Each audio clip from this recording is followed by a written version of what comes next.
Assalamualaikum warahmatullahi wabarakatuh. Perkenalkan, nama saya Anton Hilman dengan NIM 2304010200059 akan mempresentasikan tugas satu Deep Learning, yaitu regresi linear dan regresi logistik.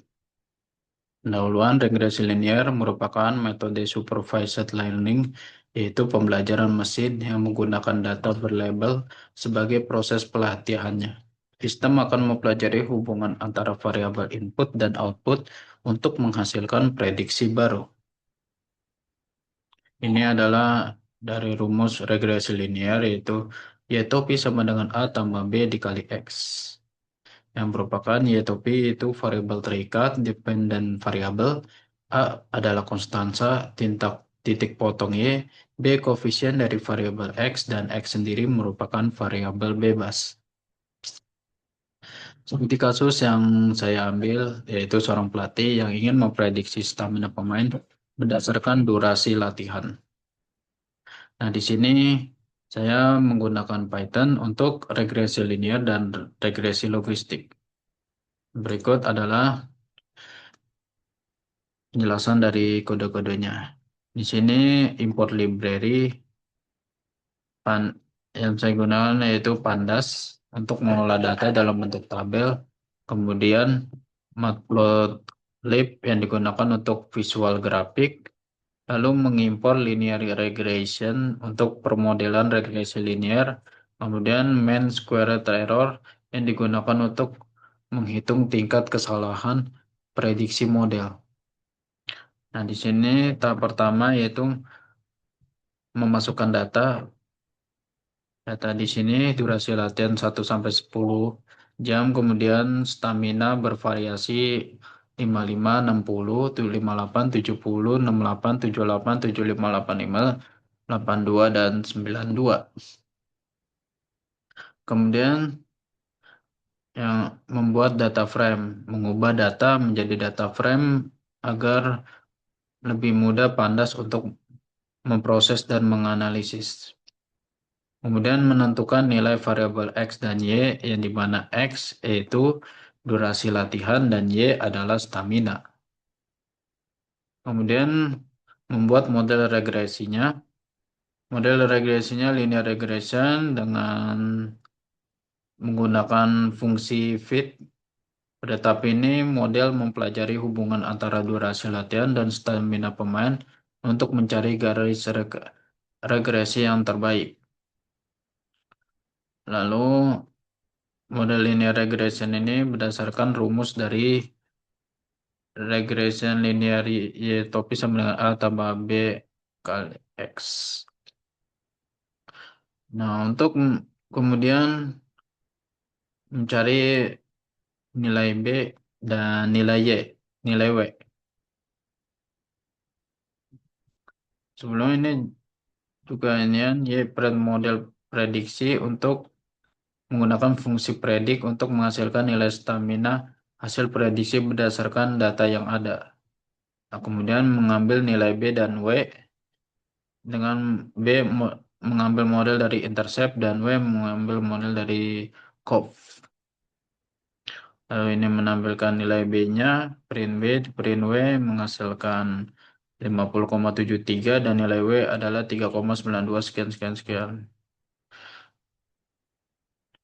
Setelah mengetahui B dan W, kemudian menghitung rumus dari regresi yang tadi memperoleh B sama dengan 50,73 dan W sama dengan 3,92.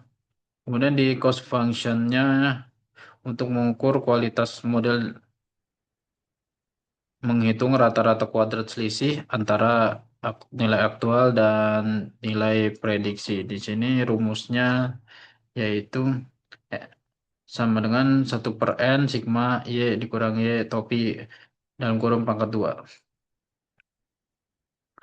Setelah setelah membuat model regresi, kemudian memvisualisasikannya ke dalam grafik. Di sini visualisasinya pertama PLT scatter yang digunakan untuk menampilkan data asli dalam bentuk titik-titik berwarna biru. Lalu kemudian untuk garis regresinya menggunakan PLT plot, ya, berwarna merah garis regresi, kemudian label, durasi stamina, dan juga judul regresi linear prediksi stamina. Sehingga menghasilkan tampilan seperti ini dari hasil permodelan dari regresi.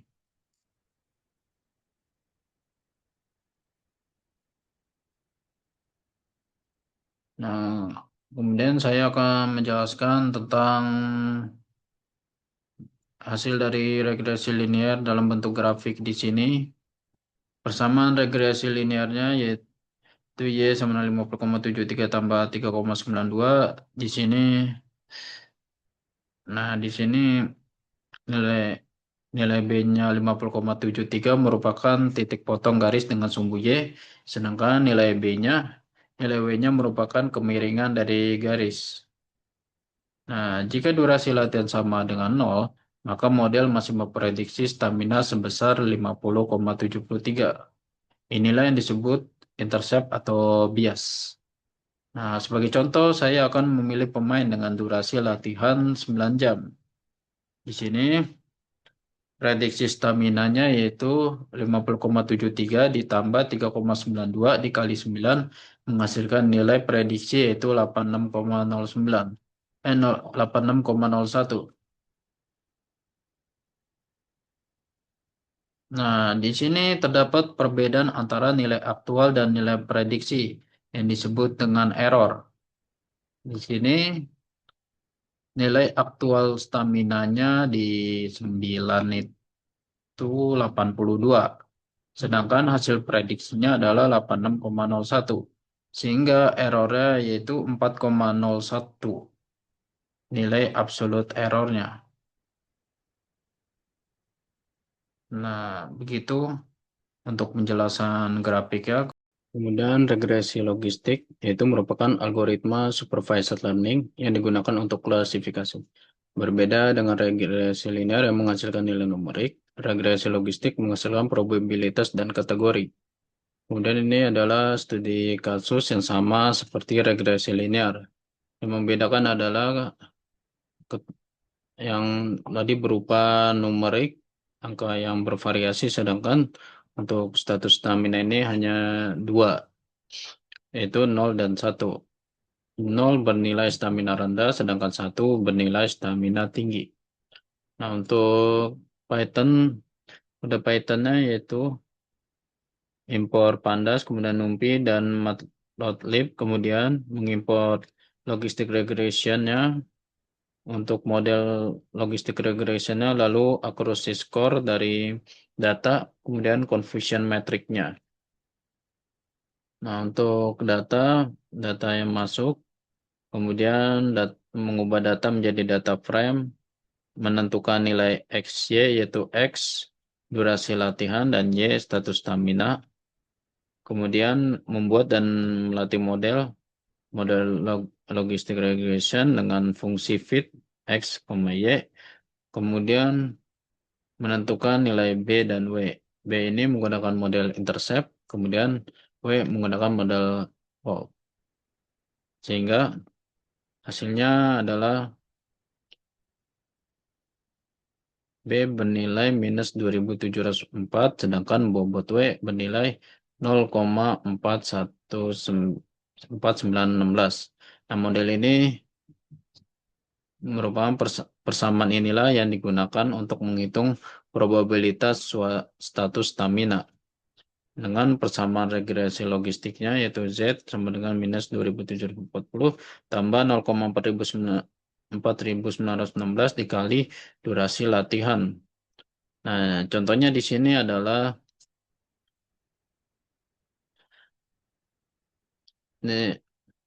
nilai X yaitu sama dengan 5.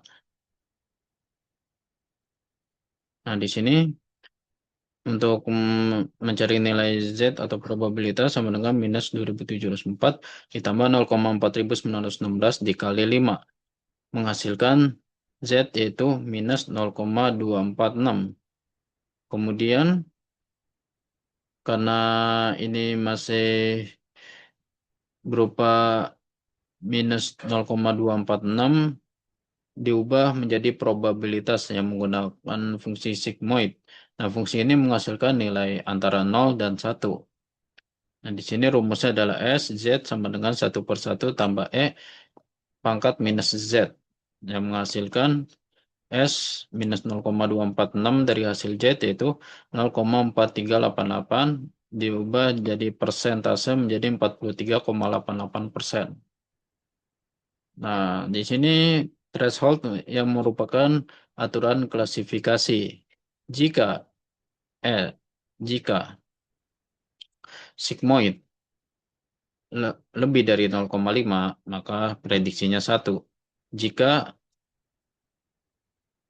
kurang dari 0,5 prediksinya 0. Karena probabilitas di sini 43,88%, sedangkan 0,5 itu 50%, maka nilainya yaitu di status stamina di 0 atau staminanya kurang.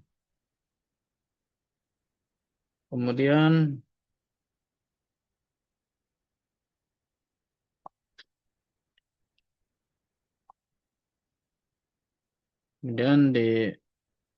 karena sudah menentukan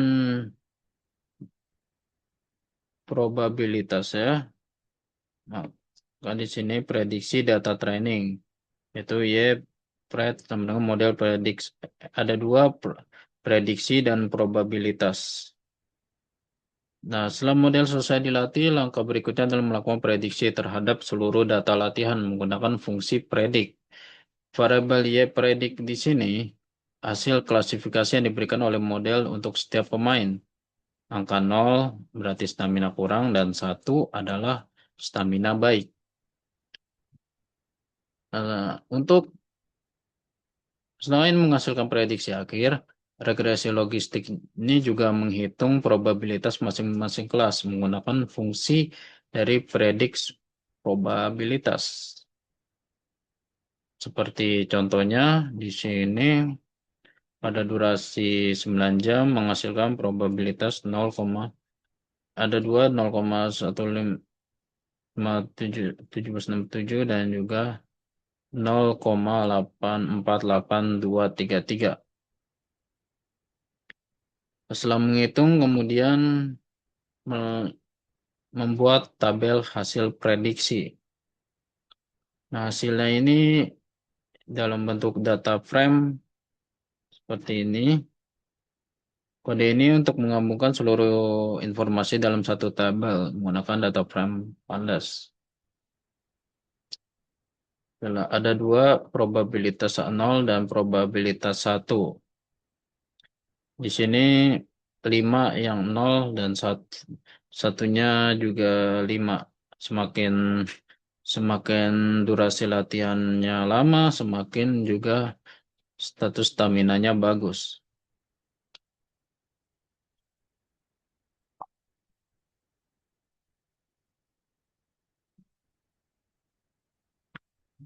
Kemudian untuk akurasi model, akurasi skor ini digunakan untuk mengetahui persentase data yang berhasil diprediksi dengan benar oleh model. Di sini prediksi akurasi prediksinya berkisar dari 80%. Artinya terdapat dua kesalahan dalam data dalam data ini. Lalu ada confusion matrix. Nah, confusion matrix ini menunjukkan bahwa terdapat 4 true negatif, 4 true positif, 1 false positif, dan 1 false negatif.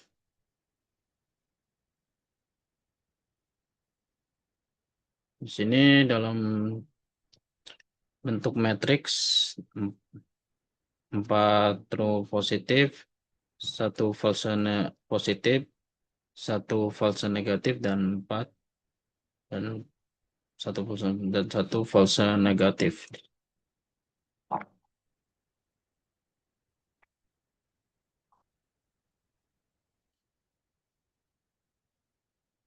Nah, setelah itu Menandai data salah prediksi, di sini terdapat dua error. Dua error di sini, yaitu analis error sini yang durasi 3 dan durasi 7. Aktual ya 1, tapi tapi up to, di datanya 1, tetapi prediksinya adalah 0. Sedangkan yang 7 juga aktualnya 0, prediksinya 1. Sedang probabilitasnya di, untuk durasi 3 22,64%, menghasilkan false negatif.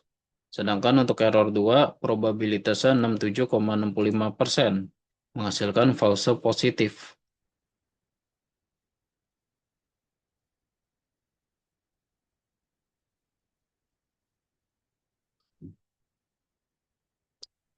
Kemudian hasil dari grafik regresi logistik. Nah, grafik ini memperlihatkan hubungan antara durasi latihan dan probabilitas status stamina baik yang dihasilkan model. Untuk garis biru yang berbentuk S ini disebut kurva sigmoid. Semakin lama durasi latihan di sini, semakin stamina baik semakin meningkat. Lalu garis horizontal ini adalah threshold yang sebesar 0,5 yang digunakan sebagai batas pengambilan keputusan. Di sini semakin naik, dan ini untuk data 1 jam, 2 jam, 3 jam, 4 jam di bawah threshold 0,5, sedangkan untuk durasi 6 sampai 10 naik. Nah, untuk decision boundary di sini memiliki rumus, yaitu X sama dengan minus B per W, yaitu X sama dengan dua minus 2704 dibagi 0,4916, menghasilkan X 5,50. Nah, decision boundary berada pada durasi laten sekitar 5,5.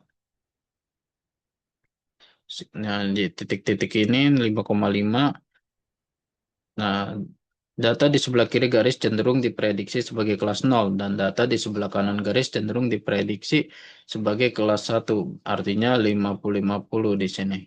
Sebelah kiri bernilai 0, sebelah kanan bernilai 1.